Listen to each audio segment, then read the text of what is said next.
I love what I do so much, and it's so important for me to give back as much as I can and to share what I've done to new audiences. And being in a new country literally just brings out a whole like energetic uh, quality in me.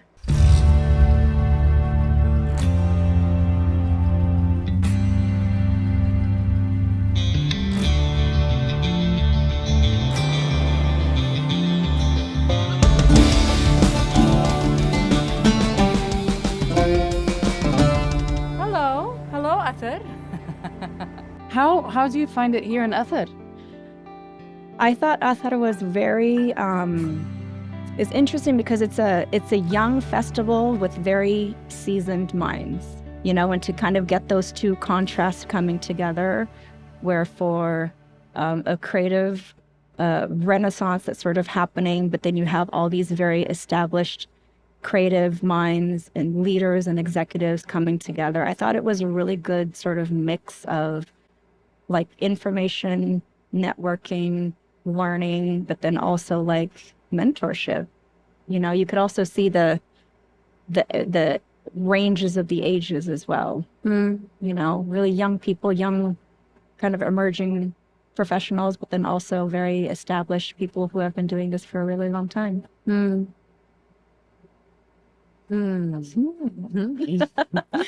You lead a busy life. Quite busy. Yeah, quite busy. But I chose this life. I think about it all the time. On my most stressful day, whether it's at the office, with clients, traveling, home life, personal life, professional life, I just feel like I just sit back and I say to myself, I chose this life and I wanted to intentionally design a life for myself where oftentimes work and pleasure would seamlessly blend in a way where you don't have to choose one or the other. Because if you have to choose one or the other, then you're always going to feel at conflict with yourself, you know? So I've just sort of designed this life where if I love what I do, it all blends together in a way where you don't have to take a break from life.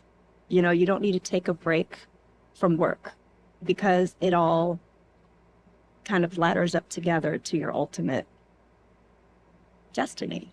I absolutely love that because, you know, we're so used to talking about work-life balance, but that doesn't exist. No, no, what you're saying resonates a lot more. Yeah. You know, like, because sometimes, like, are we escaping? Like, when you go home when you're done with work and you go home and you're like, you shut your phone and I'm not going to answer, because I have to balance work and life together and, you know, but like, it doesn't happen and you're constantly thinking about it and worried and whatever, but then, and then you find yourself again faking like you have this work-life balance, even if you do turn off at a certain hour. But what you're saying is actually a lot more realistic. Find design your life. Right. Design your life. Love what you do. You have to create boundaries and you have to find balance within the chaos.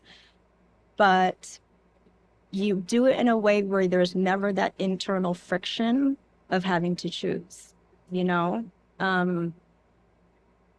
When I travel, and Monica knows this more than anybody, but when I'm traveling to really beautiful locations that to some may look like fun or a vacation or time off, I'm actually working. You know, I take my laptop everywhere I go. I'm doing Zooms in the middle of the day, even if it has to be in the middle of the ocean or by the pool. I've got my laptop constantly to be able to work on, you know, client deadlines and presentations and even my own creative projects that require a change in scenery just to be able to inspire thinking. Right. And I don't consider myself a creative person, but I feel like I need a creative environment to be able to do what I do really well. What's the core of what you do, actually? I would say I'm a communications strategist and a PR professional. But PR is many things these days. You know, it used to be very traditional legacy media relations, and today it's evolved into so many different types of content, different types of platforms, different ways to go about doing it, different people and mouthpieces that you use to amplify, messaging and stories and what you're working on. So PR is very broad these days, and I feel like I've really kind of evolved with the times. So at the core of it, I'm a communication strategist. As an output, I'm a PR professional because everybody kind of measures my work through, earned media and amplification. But I would also say that I work in like sports and culture marketing that sits at the intersection of like storytelling and commerce. Right. But then doing it in a way that creates emotion and community with the audiences that I work with and serve. Exactly. That's like, I mean, the way you define it is very human, actually. Yeah. Because it has at some point PR and marketing and communication and strategy, the reputation got tarnished, like it became very like, what are you selling? Like lying, like there's no integrity behind it, and now everybody's trying to put that authenticity, the integrity back into it. And like you said, I think the way to go about it is the narrative, the storytelling, bringing what's relevant to the target market, and actually tapping into making them relate.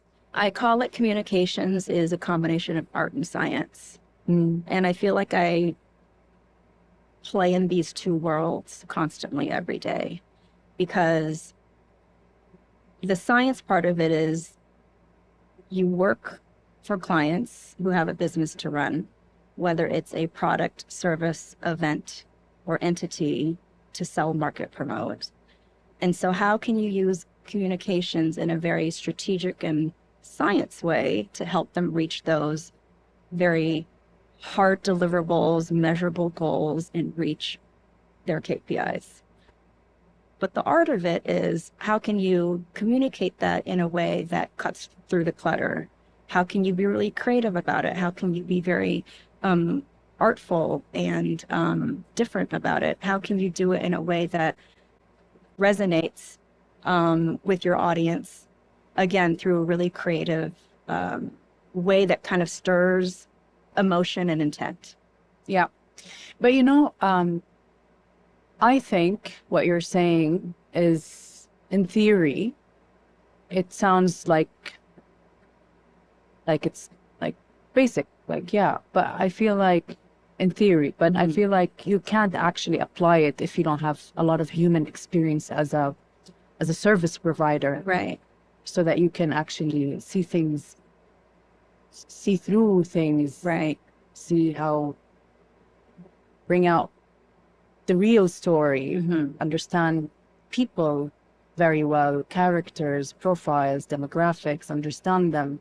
And I feel what we lack the most in strategy and communication and branding and all of that, what I struggle with is that people, the creatives behind it have so much good intention, have so much will, the right mindset, but sometimes it's just they're too young in their experience, in their life experience as humans, and then the understanding comes short.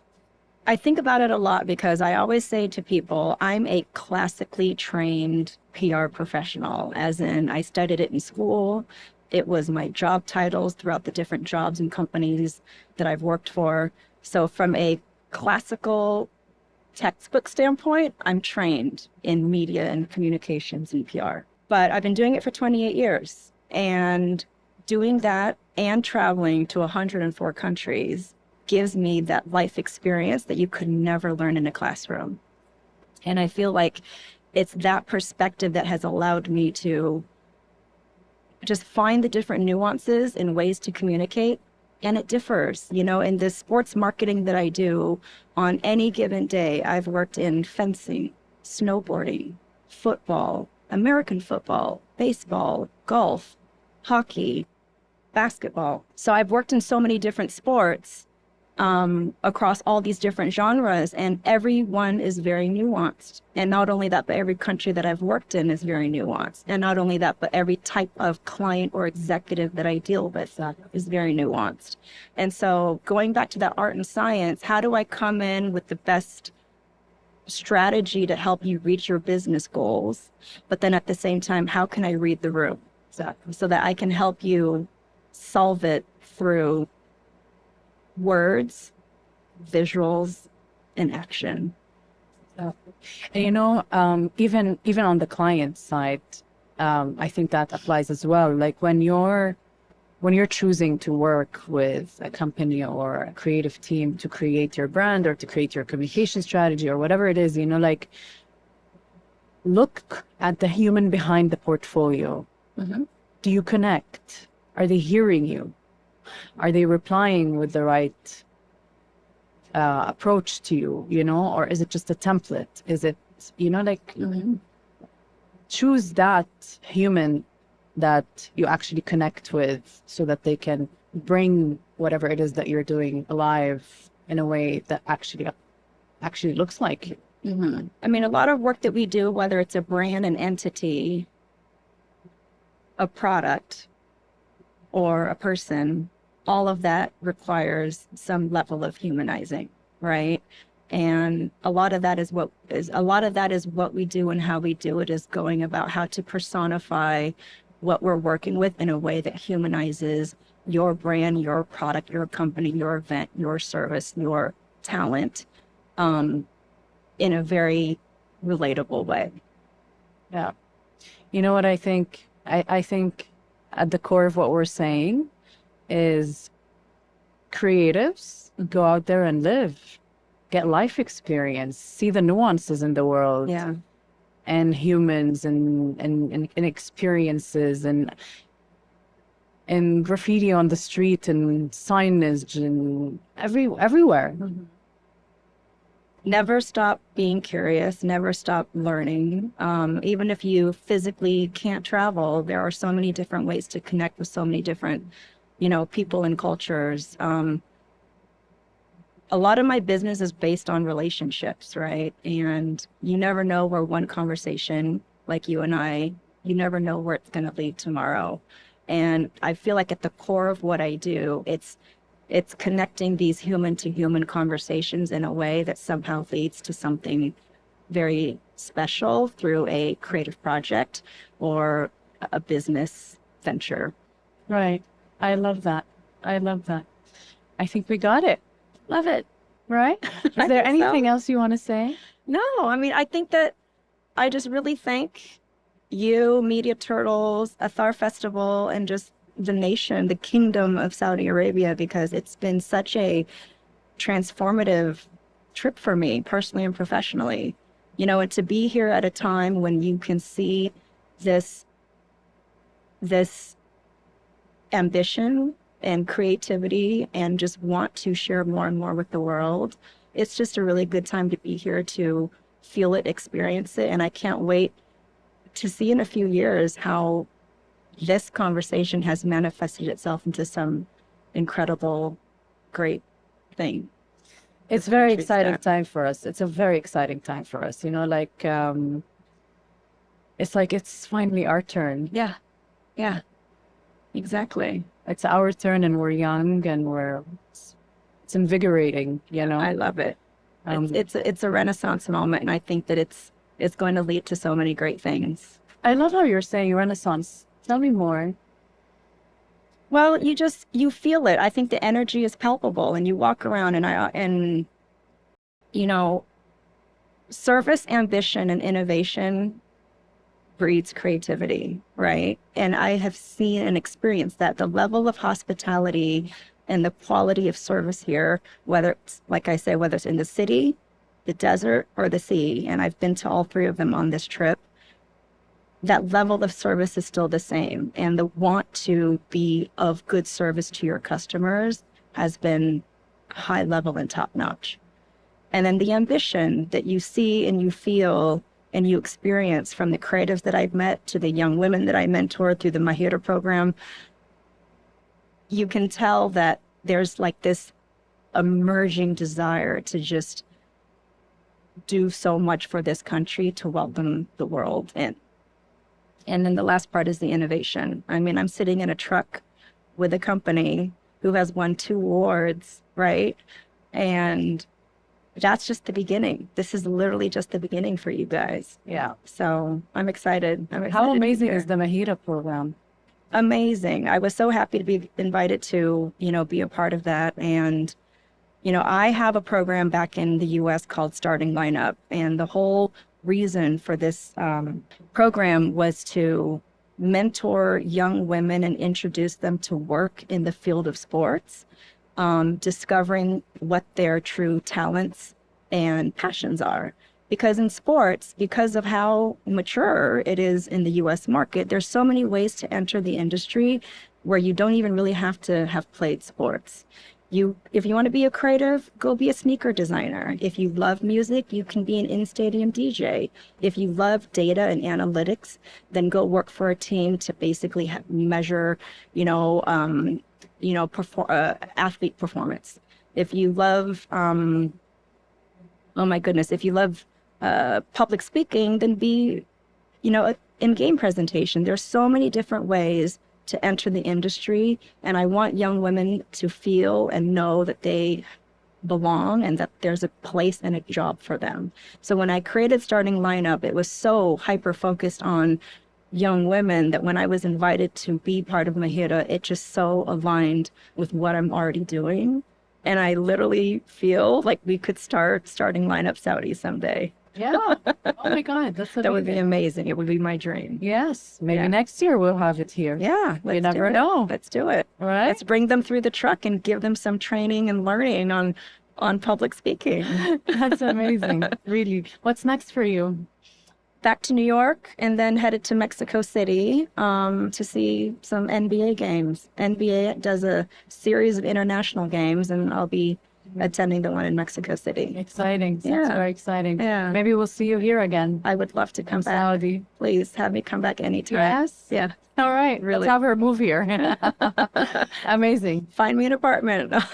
I'll be here in a heartbeat. You sound very genuine. Honestly. I love what I do so much, and it's so important for me to give back as much as I can and to share what I've done to new audiences. And being in a new country literally just brings out a whole energetic quality in me. We're so glad that you're stopped here. Thank you. I mean, the podcast truck just started its journey. I'm a day one. And That means you're stuck with me. Yes, and it's going to be traveling. We don't know where it's going to go next.